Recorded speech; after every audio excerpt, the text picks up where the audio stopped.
ঈদ মোবারক। এই ঈদ মোবারক শব্দের অর্থটা কি?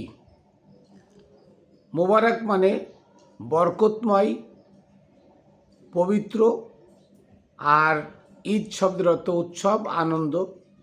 মনকে বরকতময় আনন্দের দিন, বরকতময় উৎসবের দিন।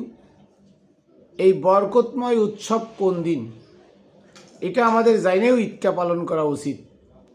এক ঈদে শয়তান খুশি, আর এক ঈদে আল্লাহ রসুল খুশি। আমরা কোন ঈদ পালন করি এটা আজও আমরা যাচাই বাছাই করি না। বাপদাদারা করে আসছে, আমরা করি। কিন্তু এই ঈদটা এদেশে যারা ইসলাম এনেছিল তারা কখনো পালন করে নাই। কেন করে নাই? আসুন আমরা জানি যে কোরআনের ঈদ আমরা পালন করব নাকি হাদিসের ঈদ পালন করব। তো কারা বানাইলো হাদিসের ঈদ আর আল্লাহ কোরআনে ঈদ দিল কোন ঈদ, এটা আমরা আজকে জানি। আসুন, শিক্ষিত ভাই ও বোনদের প্রতি আমার অনুরোধ, ভিডিওটা সুন্দর মতো আপনারা দেখবেন।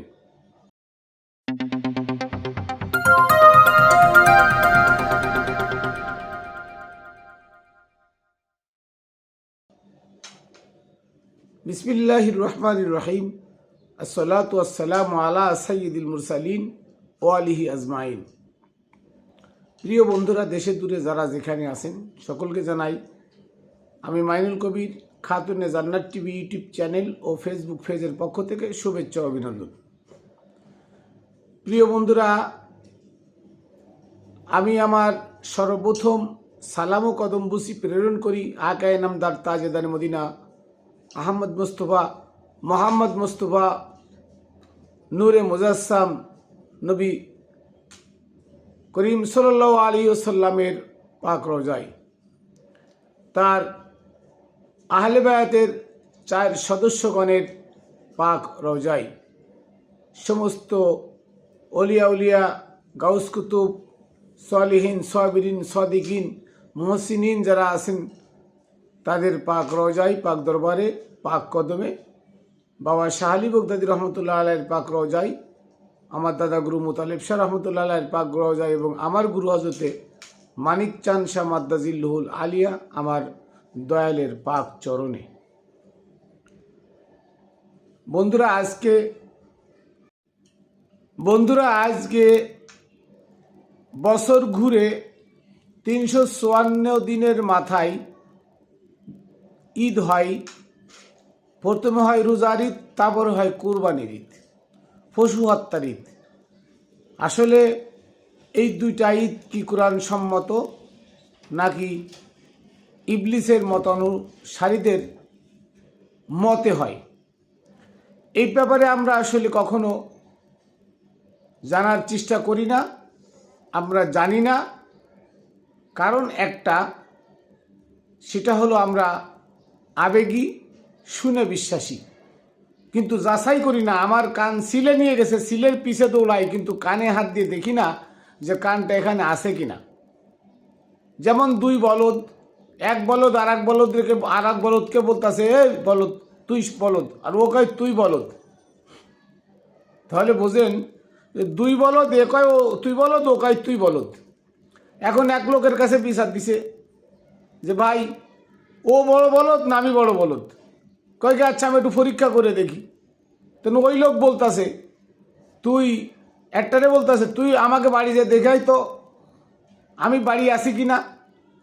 তেন বলদ কইছে বা মারছে ওদের বাড়িতে দৌড়, কিন্তু ও তো ওখানে দাঁড়ানো আছে। তো বাড়িতে যখন দৌড় মারছে তখন আর এক বলদ কয় ও কত বড় বলদ, মোবাইল ফোন দিলে জিজ্ঞেস করলেও যায় ওর বাড়ি দৌড় মারছে। তার মানে এটাও বলদ ওটাও বলদ। এখন যে মোল্লারা আমাদের সামনে ঈদের আনন্দ নিয়ে আসে, ঈদের কথা বলে, ঈদের ওয়াজ করে, ওটাও বলদ আর আমরাও বলদ। আমরা দেখি না যে আসলে ঈদটা কোত্থেকে আইলো।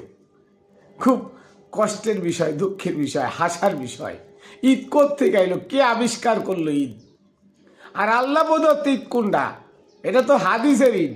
হাদিস মানে তো এক আল্লাহর ইবাদত, আর কোরআন মানে হচ্ছে রাসূলের আনুগত্য। রাসূলের আনুগত্য হচ্ছে অরিজিনাল ঈদ, আর হাদিসের আনুগত্য হচ্ছে ওমরের বানানো আল্লাহর ইবাদত। তো এটা আমরা যাচাই করি না। আমরা বলদ, মোল্লারাও বলদ, ওরাও শোনা কথা আমাদের বলে, ওরাও বুয়া কথা আমাদের বলে, আমরাও তাই শুনে ওদের পিছনে দৌড়াই। কিন্তু বলদ কিন্তু আমরা দুজনেই বলদ, কেউ চালাক না। তা আসুন, এই ঈদটা কে আবিষ্কার করলো? ঈদ কিন্তু আবিষ্কার করেছে খলিফা ওমর বিন খত্তাব, যাকে আপনারা বলেন আমিরুল মুমিনিন, মুনাফিক। কেন? আমার কথা না, কোরআনের সূরা আল ইমরানের 153, আনফালের 16 দুইটা আয়াত পড়ে দেখেন যে উহুদের ময়দানে নবীকে ফালাইছিল আবু বকর, ওমর, উসমান। তারা মুনাফিক, তারা জাহান্নামের নিম্ন স্থানে তাদের স্থান। তারা নবীর রাসূলের আনুগত্যকে অস্বীকার করে তারা মানব রচিত এই আনন্দ উৎসব তারাই বানাইছিল। আজও আমরা মোল্লাদের কথা বিশ্বাস করে তাদের পিছনে দৌড়াই। যতবার ঈদ করবেন ততবার আপনি শিরিক করলেন, কুফরি করলেন, আমার নবীর সাথে গুস্তাখি করলেন, গুস্তাখে রসুল হয়ে গেলেন। আপনি এই ঈদ পালন করলে এবং পশু হত্যার ঈদ পালন করলে, এর একটাও কোরআনের মধ্যে নাই।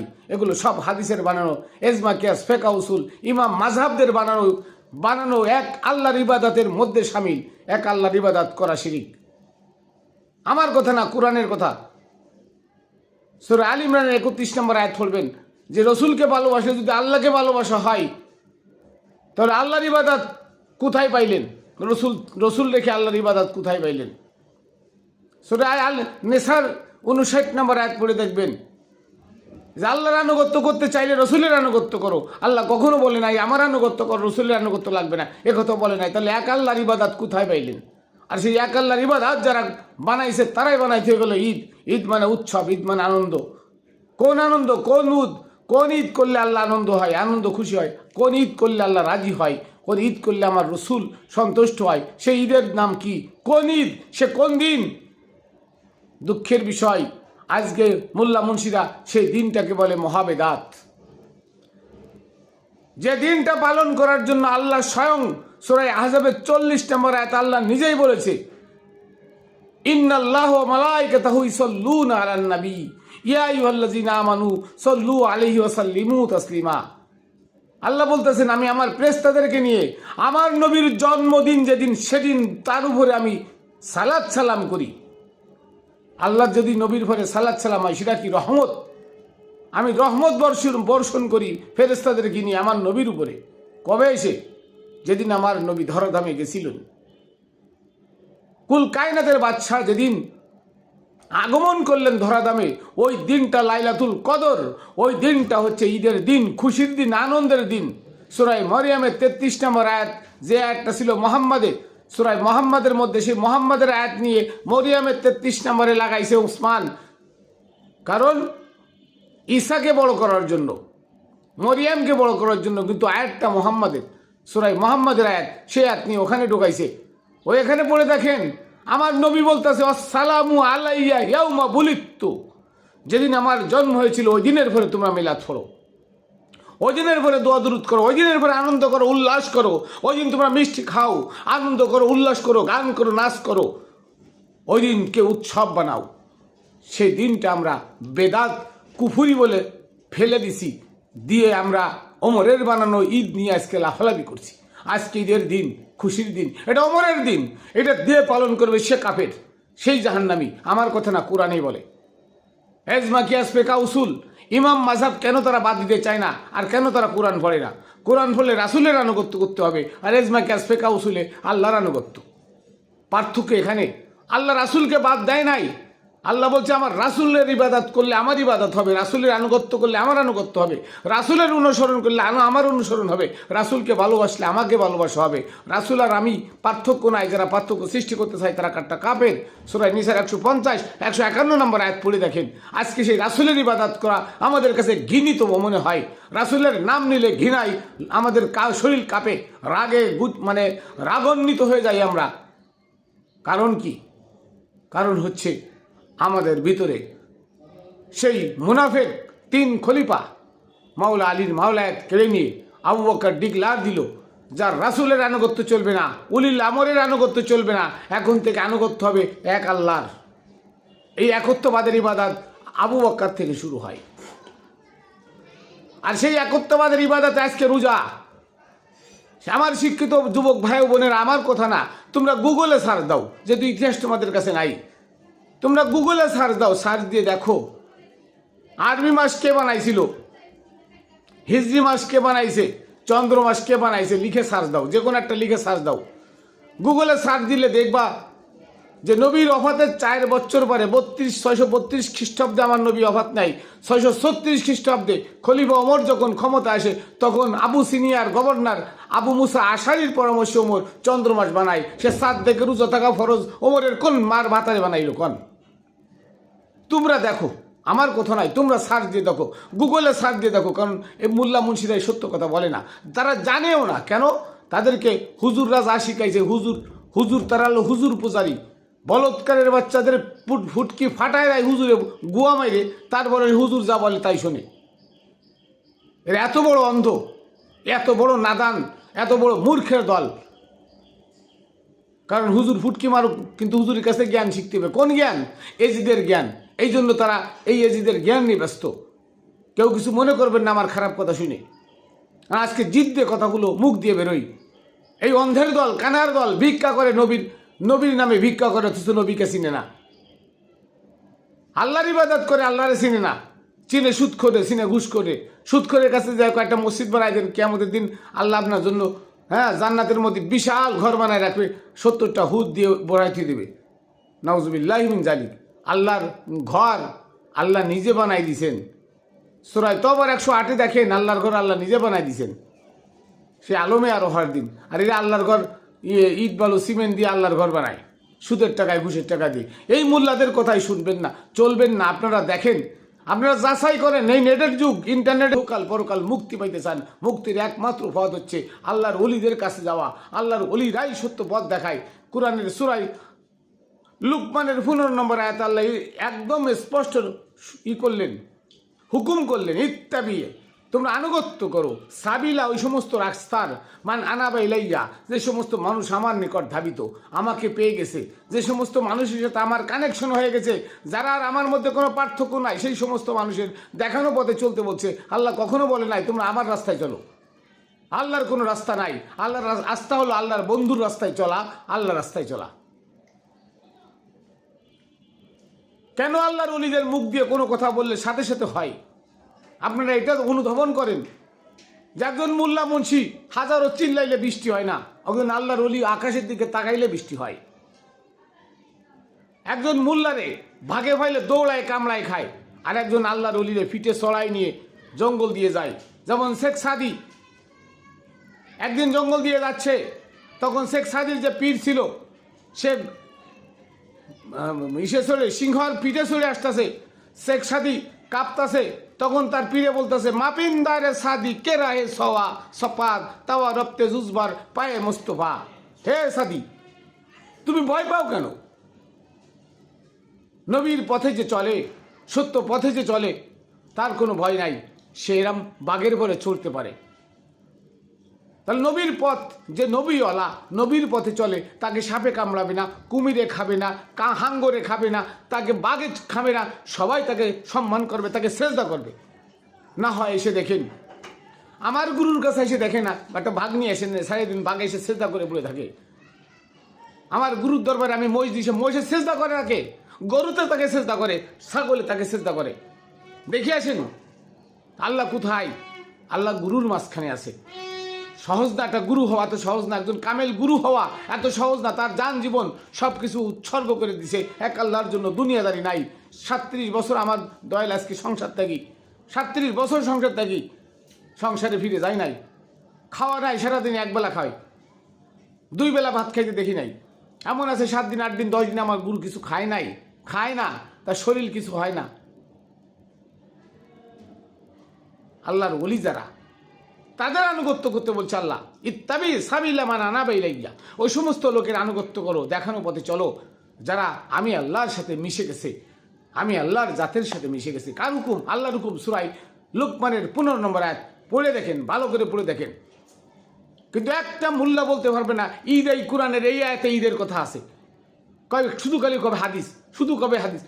নবীর অপথে 4 বছর পরে চাঁদ বানালো, চন্দ্রমাস বানালো এরা ওমর। সেই চন্দ্রমাসের রোজা সাত দেখে রোজা থাকতে হবে, এই অধ্যায় হাদিসের মধ্যে আসলো কি করে একটু ভাবেন। হাদিসের মধ্যে আনলো কে? ঈদ করতে হবে, ঈদ এভাবে করতে হবে, 6 তাকবীরের সাথে নামাজ পড়তে হবে। এই ভণ্ডামি কোথায় পেলেন?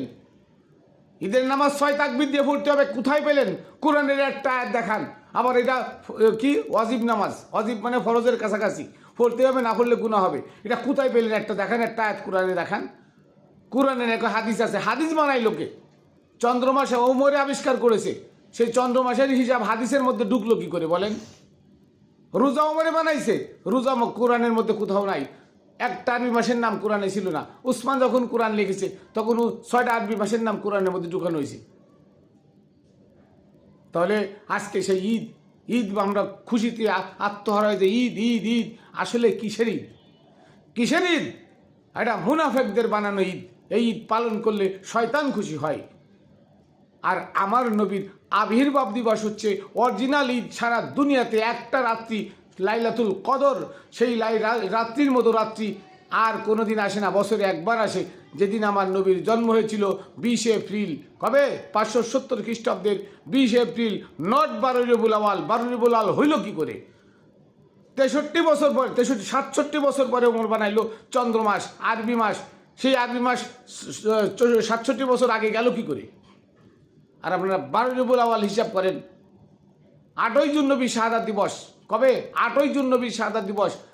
আর 20 এপ্রিল নবীর আবির্ভাব দিবস। এই 20 এপ্রিল হচ্ছে সারা দুনিয়ার মানুষের কাছে একটা ঈদ। কোন ঈদ?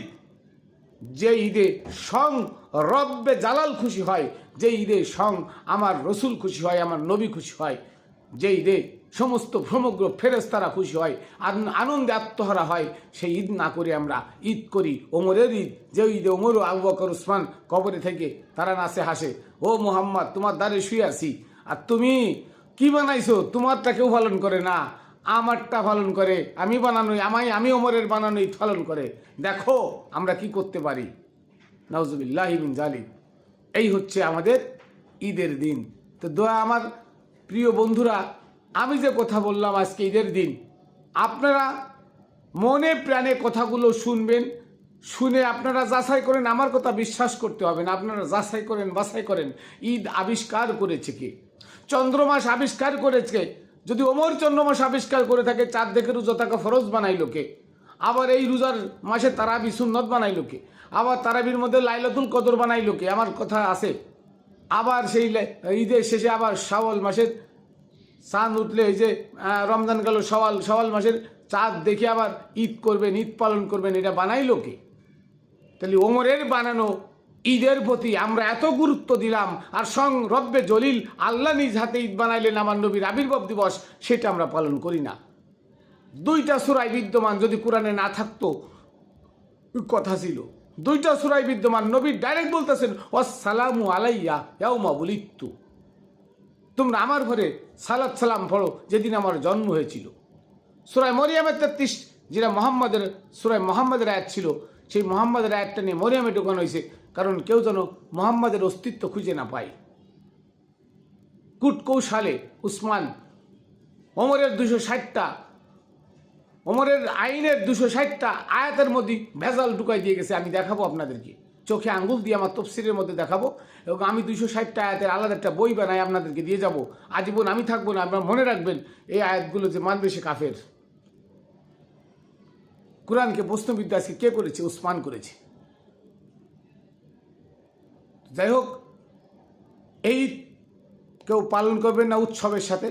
আশা করি আমার নবীর জন্মদিন, আমার নবীর আবির্ভাব দিবস, আগমন দিবস, পৃথিবীর সব থেকে শ্রেষ্ঠ দিন, ওই দিন হলো আমাদের জন্য ঈদ। ওইটা হচ্ছে 20 এপ্রিল, 570 খ্রিস্টাব্দের 20 এপ্রিল আমার নবী আগমন করেছিল। সে দিনটা আমরা পালন করবো, আনন্দ উৎসবের দিন। ওইটা আমাদের আনন্দ উল্লাসের দিন, ওইটা খুশির দিন, ওইটা আমরা উৎসব পালন করব উৎসব মুখরে। ওই দিন আমরা কেক কাটবো, ওই দিন আমরা তেহারি বা বিরিয়ানি করবো, যার যার খুশি করে। আশেপাশে যত গরিব আছে তাদেরকে দেবো, গরিবদের কাপড় চোপড় কিনে দেবো, গরিবদেরকে আমরা আনন্দ দিব। ওই দিন আল্লাহ খুশি হয়, নবী খুশি হয়, সারা জাহান খুশি হয়। ওই দিন ফেরেশতারা খুশি হয়। ওই দিন শুধু কষ্ট পাই আবু বকর ওমর উসমান আর শয়তান। সেই দিনটা আমরা পালন করব ভক্তি শ্রদ্ধার সাথে, সম্মানের সাথে। যেদিন আল্লাহ স্বয়ং আল্লাহ ফেরেশতাদেরকে নিয়ে আমার নবীর নামের উপরে রহমত বর্ষায়, সেই দিনটা হচ্ছে ঈদে মিলাদুন্নবী সাল্লাল্লাহু আলাইহি সাল্লাম। এই দিনটা হচ্ছে ঈদে মিলাদুন্নবী সাল্লাল্লাহু আলাইহি সাল্লাম। ওই দিনটা হচ্ছে আমাদের জন্য খুশির ঈদ, উৎসবের ঈদ, আনন্দের ঈদ। ওই দিনটা আমরা পালন করব। এই ওমরের বানানো ঈদ আস্তে আস্তে বর্জন করুন, অন্যথায় জাহান্নামে নিজেরাই চলে যাচ্ছেন, কাউকে ঠেকাইতে পারবেন না। তো বন্ধুরা, আমি আমার কথা এখানে শেষ করছি। আমি আবার সালাম কদম বসি প্রেরণ করি পাক পাঞ্জাতনের পাক দরবারে, সমস্ত অলিয়া উলিয়া গাউস কুতুবের পাক দরবারে, আমার দয়াল মানিকচাঁদ সামাদ্দা জিলুল আলিয়া তার পাক চরণ রেখে এখানে শেষ করছি। ঈদে মিলাদুন্নবী বড় ঈদ, আমরা যেন সেই ঈদ পালন করতে পারি। আবার দেখা হবে। জয় গুরু।